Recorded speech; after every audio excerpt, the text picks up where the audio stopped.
Peace and weather, Sam. Thanks for joining me on this beautiful day to be alive. I trust that you are manifesting the innate gifts that we all have, exploring new things, manifesting what it is that you want to bring forth. Today I have great video clips that I want to share with you, and I add some commentary to them, dealing with the optimization of this human organism. We're dealing with the sexual identity crisis. We're dealing with a lot of things, and we have some great video clips that we're going to go into.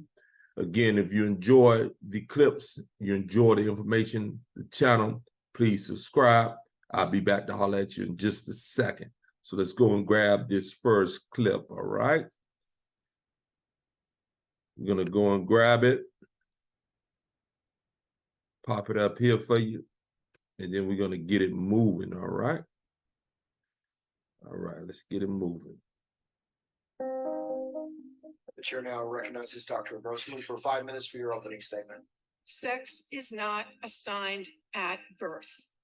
Sex is established at conception, and it's recognized at birth, if not earlier. Minors with gender dysphoria. Kids know their genders, and transgender kids know their genders. Making irreversible medical decisions that they may regret later. Once I hit 14, I kind of hit the point of like, no, I'm definitely not a female. This is a medical scam. We are not doing a favor to these kids by affirming that. If she is put onto that medical assembly line and she's given puberty blockers followed by testosterone and possibly surgery, she is on her way to being a lifelong patient, a lifelong consumer of drugs, of pharmaceuticals.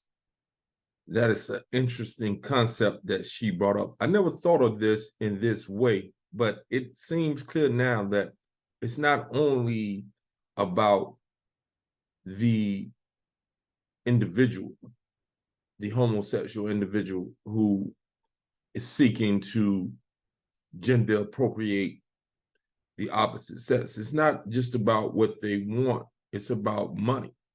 And according to the doctor right here, she breaks it down clearly. So stay with me and listen to what she has to say.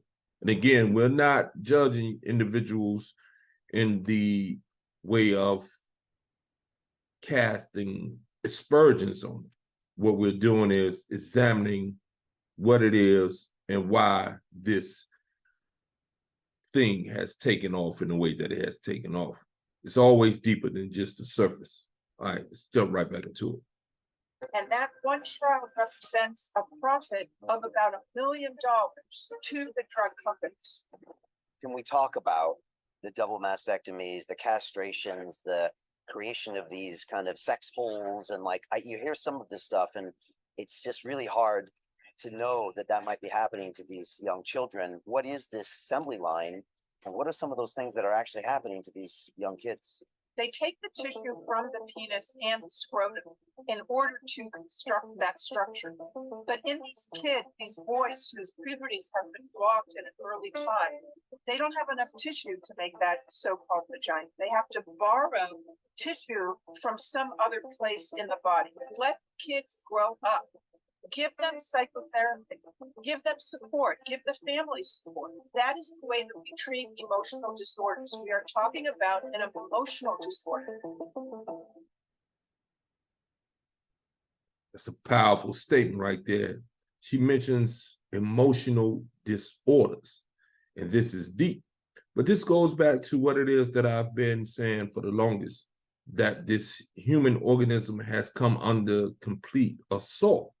And I don't know if she's going to touch on it later on in the interview, but it's my understanding that these individuals who are being born and are feeling a certain way as far as not identifying hormonally with what their anatomy and physiology actually is, they're not just making it up, those young ones. They are actually feeling that way, but this is coming from the chemical assault and those specific chemicals that are actually altering the sexual or hormonal makeup within the two genders, the two sexed human organisms.